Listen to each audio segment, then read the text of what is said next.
fact that nobody can stop talking about what happened on Saturday between Caitlin Clark and Kennedy Carter and the aftermath and the discussions about the discussions. And while I would definitely like to get into some of those discussions, because I actually genuinely think some of them are interesting in a little bit, I want to start with a 10,000-foot view. I would like to start with a 30,000-foot view, as high as we can go. You want to make it we're up in a spaceship looking down at Earth, like whatever version of that you want. Let's party. Because this is a multi-layered and complicated conversation, which does not play well in modern sports culture or modern American culture, because we want everything to be simplified down to one tweet. And I got bad news if that's you. You're going to have to listen to the whole segment and maybe multiple segments because this doesn't fit in a tweet, which is why I didn't tweet a damn thing about it over the weekend. Sometimes in these discussions, no one has a point. And I kind of think here that everyone has a point. Well, everyone except for Stephen A. Asking who has done more for women's sports than First Take when they never talked about women's sports before a year ago on a show built on lowest common denominator arguments. Like that is the best that anyone could have done and just what women's sports deserves. What are you doing, man? That's a whole other discussion. I'm glad Monica McNutt, my friend, good for her.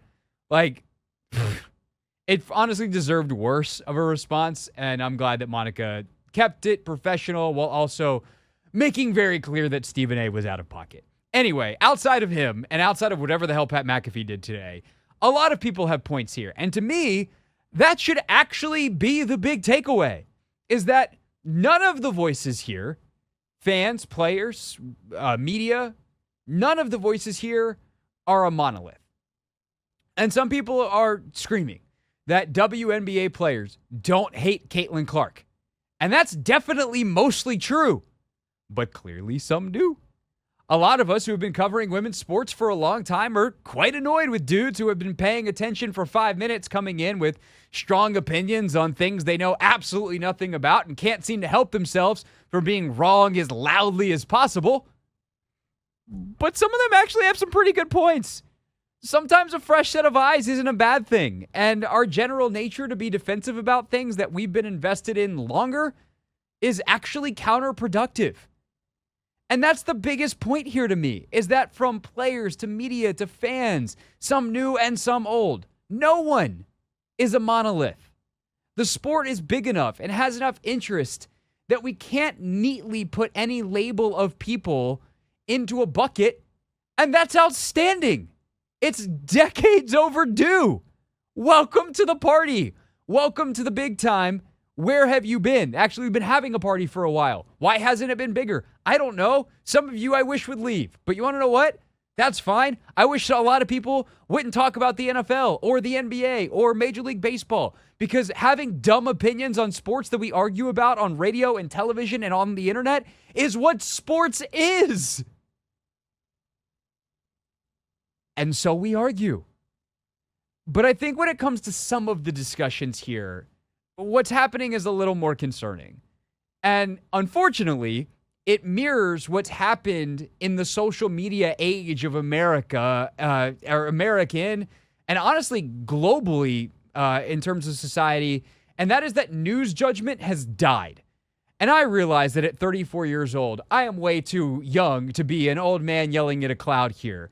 But I think this just comes from my journalistic base and the fact that I am a classically trained journalist who went to journalism school and the whole thing. And there's a part of me that even though I spend my afternoons having silly sports arguments into microphones with other people and you on the phones and sometimes with myself, there is that journalist piece of me that will never die. And I think it's a good thing. Overall, journalism is good. But what has happened in the consumption of journalism is that the consumer is not doing the best job. And again, this is not a monolith because nothing here is a monolith. But on the whole, it used to be very easy. Someone would come and throw a newspaper at your door and you could read the newspaper or flip to one of the 3 TV channels and be like, oh, there's Walter Cronkite. I can trust Walter Cronkite. We're good. Dan Rather? All right. Like, that's just not how it is anymore. There's a million channels. Newspapers mostly don't exist in their traditional form.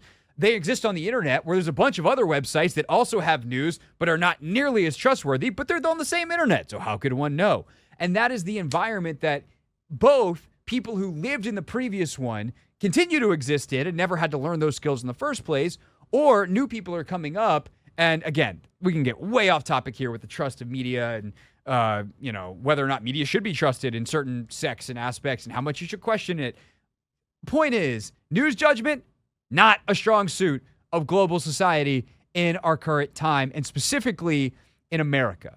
And news judgment, simply defined, is who should we pay attention to and who shouldn't we pay attention to. And this goes not only for news and information, but for opinions as well. And in social media times, everyone's voices are more on equal footing. Of course, if someone is on TV or radio or writes a column in a known and reputable outlet, we know they should have some extra credibility. Is that perfect? No, but that's why we need news judgment.